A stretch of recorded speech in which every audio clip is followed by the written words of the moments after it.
ደም ይጠጣሉ። ደም ማለት እንኮ ወጣቱ ተስፋ ቆርጧል ወገኖች፣ አልዋሻችሁም ወገኖች። ምንም ማስመሰል አያስፈልግም። በቃ በጣም ደና እንደሆናችሁ ዶንት አክት ላይክ ዩ ኖ ደና እንደሆናችሁ። አምላኩን እየመሰለ እንዲሄድ ራሱን በማሰልጠኛው መሰልጠኛ ሜዳ ሰዎችን ለመምሰል ይጣጣራል ማለት። ታዲያ አሁን እንዳለንበት ዘመን ወገኖች አስመሳይ የበዛበት ጊዜ የለም ወገኖች። ምንም ስሩን ሄደን ከተመለከትነው ዊ ኒድ አፕሩቫል ቫሊዴሽን እንፈልጋለን። ቆንጆ እንደሆነን ኤቭሪ ታይም የሆኑ ሰዎች ሊያረጋግጡልን ይገባል። እኔ ወገኖቼ ይሄ መልክ የሚባለውን ነገር ራሱ ማን ነው ስታንዳርዱን የሚያወጣው የሚለው በጣም ግራ ገብቶኝ ነበር። ሰላምና ጤና ባላችሁበት ቦታ ብዝት ይበላችሁ። እንዴት አላችሁ የተወደዳችሁ ቤተሰቦቼ? ሁሉ መልካም፣ ሁሉ ሸጋ ነው ወይ? እኔ ጋር አምላክ ይመስገን ሁሉ ድንቅ ነው። ታዲያ ሁልጊዜ እንደምመርቃችሁ እውነቴን ነው ብላችሁ ይህ በክፋት በተያዘ ውጥንቅጡ በወጣ በቆሸሸ ትርምስምስ ባለ ዓለም ውስጥ የሚያረጋጋው የአምላክ ሰላም እናንተ ቤት ላይ እንደ ዶፍ ዝናብ ሆኖ ይዝነብላችሁ። እኔ ለራሴ አሜን ብያለሁ። ታዲያ በዛሬ መርሃ ግብራችን ወገኖች እንግዲህ ሰሞኑን ትምህርት ነገር አብዝቼባችኋለሁ፣ እያስፈልጋል አንዳንዴ። ታዲያ ወገኖቼ ቅዱስ ቃሉን ቃለ እግዚአብሔርን ይዤ መጥቻለሁ። አንድ ቦታ ላንብብላችሁና አሁን ያለንበትን ዘመን ፍንትው አድርጎ ስለሚያስረዳ ምናልባት እናንተም እየፈለጋችኋቸው ያሉት አንዳንድ መፍትሄዎቻችሁ እንደነዚህ አይነት ነገሮችን በመረዳት ውስጥ ስለሆነ መልስ የምታገኙት ጊዜ ያላችሁ ሰዎች በደንብ በጥሞና አዳምጡኝ። ወደ ጢሞቴዎስ መልእክት ሁለተኛው የጳውሎስ ደብዳቤ ምዕራፍ 3 እንደዚህ ይላል።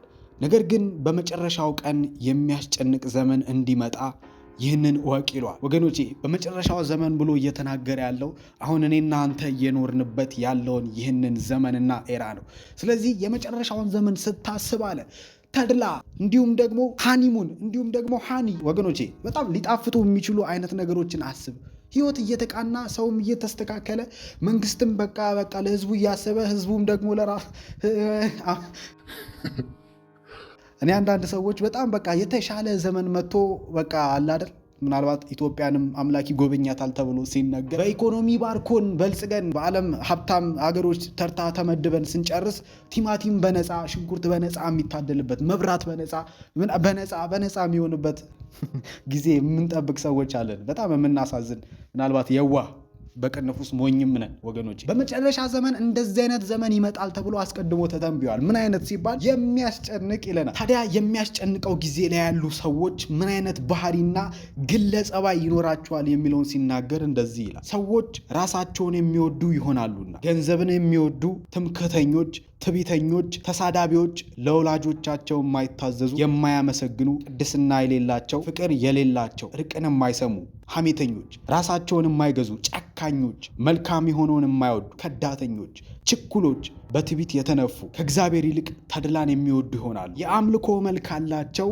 ኃይሉን ግን ክደዋል። ወገኖቼ ይህ መሰረታዊና ሮጠን ልናመልጠው የማይገባ እውነታ ነው። አንዳንዶቻችሁ ምናልባት ስታገኙ መንገድ ላይ የሆነ ሀሳብ ጥሩ ነው፣ አንዳንዴ ግን በጣም ይሄ ስብከታዊ ምናምን ታደርገዋለህ ትሉኛላችሁ። ወገኖቼ ይህንን መጽሐፍ ቅዱስ ባልከፍተው ኖሮ ዛሬ እኔም እናንተ ጋር መጥቼ መልካም ነገር መናገር አልችልም ነበር። ታዲያ ወገኖቼ እንዳነበብነውና እንደሰማችሁኝ በመጨረሻው ዘመን ሰዎች የሚኖራቸው ባህሪ ያለ አለ በጣም እየከፉ ነው የሚሄዱት አለ እየከፉ። ታዲያ ከተናገራቸው ነገሮች ውስጥ ወገኖቼ እነዚህን 3 ነገሮች አስተውሉ። በመጀመሪያ በመጨረሻው ዘመን የሚመጡ ሰዎች ገንዘብን የሚወዱ ይሆናሉ አለ። በሁለተኛ ደረጃ ደግሞ ከእግዚአብሔር ይልቅ ተድላን የሚመርጡና የሚወዱ ይሆናሉ አለ። ሶስተኛ ደግሞ የአምልኮ መልክ አላቸው፣ ኃይሉን ግን ክደዋል አለ። በሌላ አማርኛ ወገኖች የራሳቸውንም ሲያስቡት እንደ ሀገርም ምናልባት እንደ ኢትዮጵያውያንም የሚያጠቃን በሽታ ስለሆነ ማለት ነው። አሁን ይህንን የምነግራቸው ወገኖቼ እኔ ከእናንተ ተሽዬ ወይ ደግሞ እኔ ካልካዱት ውስጥ ስለሆንኩ አይደለም። መሰረታዊ የሆነ ነገር መረዳት ስለሚያስፈልገና ኦኬ እሺ ያለሁበት የት ነው ራሴን ኢቫሉዌት አደርጋለሁ፣ ገመግማለሁ።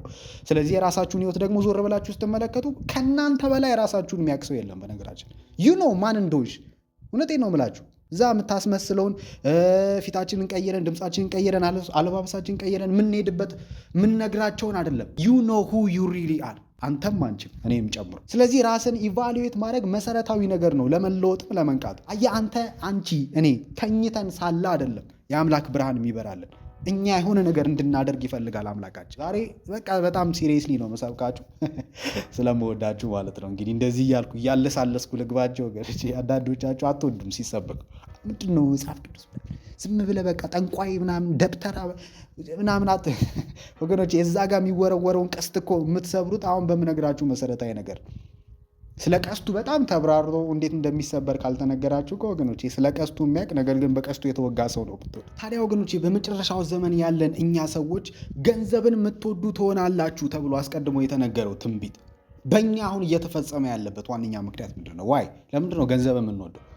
እንዳልኳችሁ ገንዘብም ሲባል ስለ ብር አይደለም እያወራ ያለው። ገንዘብና ብር ይለያያል ብያቸዋለሁ ከዚህ በፊት። ምንም ለመፈላሰፍ ምናምን አይደለም ወገኖች። ገንዘብ ሌላ፣ ብር ሌላ።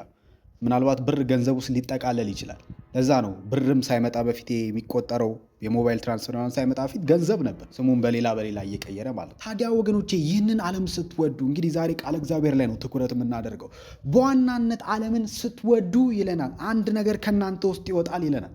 ምንድን ነው ሲባል ለአምላክ ያለ ፍቅር። አምላኩን እየመሰለ እንዲሄድ ራሱን በማሰልጠኛው መሰልጠኛ ሜዳ ሰዎችን ለመምሰል ይጣጣራል ማለት ነው። ታዲያ ይሄንን ነው እያልኳቸው ያሉት። አሁን ያለው ሩጫ ፉክክር ሆኗል። ሁሉ ነገር ፉክክር ሆኗል ወገኖች። ሰዎች ተፎካክሮም የሆነን ሰው ቢቀድሙም ሩጫው ስለማያልቅ ሁሌ የሚቀድም ሰው አለ በሆነ ነገር። እሱን ለመቅደም ስትቀድመው ወይ ሲቀድም በመሯሯጥ ውስጥ የሆነ ሰዓት ላይ 40-50 የሆነና እንቀብራለን እዛም ከደረስክን። አያችሁ ወገኖች፣ በጣም በርካታ ወጣትም እንደሚገኝበት ሀገር ነው እያወሯቸው ያለው። አሁን እኮ ወጣቱ ተስፋ ቆርጧል ወገኖች። አልዋሻችሁም ወገኖች፣ ምንም ማስመሰል አያስፈልግም። በቃ በጣም ደህና እንደሆናችሁ ዶንት አክት ላይክ ዩ ኖ ደህና እንደሆናችሁ።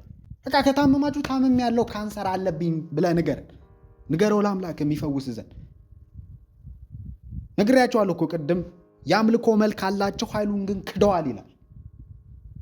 አስመሳይ ናቸው እያለን ያለው፣ በሌላ አማርኛ ናችሁ እያለን ያለው። እኔንም ይጨምራል ብያቸዋለሁ። ማንም ላይ ለመጮህ አይደለም። ታዲያ አሁን እንዳለንበት ዘመን ወገኖች አስመሳይ የበዛበት ጊዜ የለም። ቴሊንግ ኤቭሪቲንግ ኢዝ አባውት ነው መልክ መፍጠር፣ አክተርነት።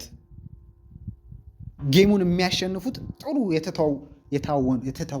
የተወኑ ሰዎች። ታዲያ ወገኖች ወጣቱ ተስፋ እንዲቆርጥ ደግሞ በዋነኝነት ትልቁን ሚና እየተጫወተ ያለው ዳቢሎስም እየሰራበት ያለው ሶሻል ሚዲያ ነው። ስፔሻሊ ቲክቶክ ኤንድ ኢንስታግራም ማለት ነው። አሁን ይህንን ነው እያልኳችሁ ያለሁት ወገኖች። ይቅርታ አድርጉልኝ ወይ እኔ ስለማይገባኝ ከሆነ ኮሜንት ላይ ታስረዱኛላችሁ። በተለይ እህቶች ላይ ያመዝናል ይሄ ነገር። በጣም ካላገቡ ችግር የለውም። በቃ ኤንድ ኦፍ ዘ ዴይ ዩ ኖ ዴይ አር ፕሬዘንቲንግ ዘምሰልፍ ፎር ሳምባዲ ኤልስ። ሶሻል ሚዲያ ላይ ተመልክቷቸው ተዋደው ተጋብተው የከበሩ ብዙ ሰዎች አሉ። አንዷም ትዳር የሚገኙ ሶሻል ሚዲያ ላይ ሆናሉ። ነገር ግን የሆነ ኮሚትድ ሪሌሽንሽፕ ውስጥ ሆነው ምናልባት በቃ የሚወዱት ሰው አለ፣ ወይ አግብተዋል ወይ ወልዷል። ኤቭሪ ሲንግል ታይም የሆነ ቆንጆነታቸውን ሶሻል ሚዲያ ላይ ለማምጣት የሚጣጣሩ እህቶች ወንድሞችም አሉ። በዚህ ሰው እህቶች ላይ ስለሚያመዝን ነው ወገኖች እንጂ ፌሚኒስት ምናምን የሆናችሁ ሰዎች አንሰብስክራይብ እንዳታደርጉ። ራሳቸውን ፕሬዘንት የሚያደርጉት ለምንድን ነው? ያው they are just having fun ወገኖቼ። ምንም ስሩን ሄደን ከተመለከት ነው we need approval validation እንፈልጋለን። ቆንጆ እንደሆነን ኤቭሪ ታይም የሆኑ ሰዎች ሊያረጋግጡልን ይገባል። ሁላችንም ወገኖች፣ ሁላችንም ፎቶም ስንለቅ እኮ አይደል 17 ፎቶ እንነሳለን፣ 13ቱ ይደለታል። እንደውም አይደል ታውቃላችሁ፣ እኛን የሚመስለው ይደለትና እኛን የማይመስለው ነው የሚለቀቀው። አንዳንዶቻችን ሳይድ አለን፣ በዚህ ሳይድ ብቻ ነው ሁሌ ፎቶ የምንነሳው። እስቲ ዙር ደግሞ ስንባል ራሱ ከወገባችን ነው። ይሄ አይዞርም፣ ቢኮዝ እዚህ ሳይድ ላይ ያለውን ማንወዳቸው ነገሮች አሉ። ችግር የለውም ወገኖች፣ ይሄ ምንም we all have insecurities። ለቀልድ ነው ያነሳዋል። እኔ ወገኖቼ ይሄ መልክ የሚባለውን ነገር ራሱ ማን ነው ስታንዳርዱን የሚያወጣው የሚለው በጣም ግራ ገብቶኝ ነበር። ሪሰርች እየሰራሁ ነበር። ቢኮዝ ወገኖቼ የሆነ አይነት መልክ ማለት ነው ቆንጆ ተብላችሁ እንድትጠሩ እናንተ ላይ ሊገጠም ወይ ሊኖራችሁ የሚገባ ማለት ነው። ቀጥ ያለ አፍንጫ፣ ረዘም ያለ ቁመት፣ ጸጉረ ሞላ ብሎ ወረድ ያለ ምናምን። ሞስት ኦፍ ደግሞ ወገኖቼ ክራይቴሪያ ተብሎ የተቀመጡት ነጮቹ የራሳቸውን መልክ ነው ያስቀመጡት። እንደውም አይደል ኢትዮጵያ ውስጥ ያሉ እኮ አንዳንድ ቦታ ላይ ያላያችሁ በጣም በቃ ሆዳቸው በጣም ከፍ ሲል ወንዶቹ በሴቶቹ አይን ውስጥ የሚገቡት በቃ እና ለዛ ሆዳቸው በጣም እንዲነፋ ደም ይጠጣሉ። ደም ማለት ነው። ስለዚህ ደም እንግዲህ ያው ሆድ ያስወፍር ይሆናል፣ ሆድ ያስወጣ ይሆናል። ደም ይጠጣሉ፣ ሆዳቸው በጣም ይወጠራል። እዚህ ጋር የምትመለከቱት አይነት ፎቶ ማለት ነው። ስለዚህ እንደዚህ አይነት ወንድ ሆነ እዛ አካባቢ ላይ ስትንጎማለል ያየች አንዲት እህት በአንተ ፍቅር ላለመውደቅ ምንም ምክንያት ማቅረብ አትችልም። እኔ በቃ ይገርምሻል ትላታለች ስለጓደኝ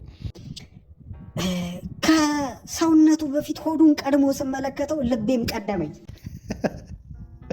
እና ትወድቅባለች በፍቅር አሁን እነሱ አካባቢ የቁንጅናን ስታንዳርድ በእነሱ ባህል መሰረት ስለሆነ የወጣው ክራይቴሪያው እዛ ቦታ ላይ ቆንጆ ለመባል ሂውማን ሄር መጠቀም አያስፈልግም። you don't need to use makeup, you don't need to use ሂል ጫማ። ዩሲ ወገኖቼ ቢዩቲም ቆንጆ የሚባሉ ሰዎችም ቆንጆ የተባሉት ቢኮዝ ቆንጆ ማለት ያ ነው ተብለን ስላደግን እንጂ ከአምላክ ዘንድ ስንወለድ በማንዋል ደረጃ የመጣ ቁንጅና የለም። እንደውም ማንዋሉ የሚለው ቃል እግዚአብሔር የሚለው ዳዊት ሲናገር እኔ ግሩምና ድንቅ ሆኜ ተፈጥሬአለሁና አመሰግናለሁ፣ ስራህንም ነፍሴ በውል ትረዳለች ይላል። the only reason ግሩም ነኝ ድንቅ ነኝ ቆንጆ ነኝ ብሎ የተናገረበት ምክንያት ጥሩ ጸጉር፣ ጥሩ አፍንጫ፣ ጥሩ ምናምን ስላለው ሳይሆን በአምላክ ስለተፈጠርኩ ነው አለ። ወገኖች የሆነ ትላልቅ የሚባሉ ካምፓኒዎች ያወጡት ፕሮዳክት ምንም እንኳን የላሸቀ ቢሆንም ከጥቅም አኳያ የሰራው ካምፓኒ ግን ትልቅ ከሆነ የአቃ ክብር ይሰጠዋል።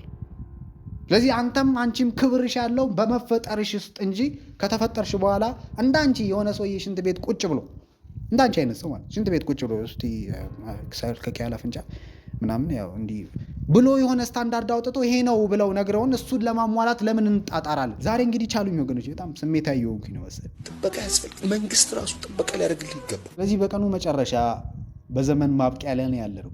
ምናልባት የተናገርኳቸው ነገሮች ለአንድ ሰው ስሜት ሰጥቶታል ብዬ አስባለሁ። ለጥቂት ሰው ነው የሰራሁት ይህን ቪዲዮ። 10ም 50ም ሰዎች ተመልከቱት። ወዳቸዋል። በቀጣይ ቪዲዮ እንገናኛለን። ቻው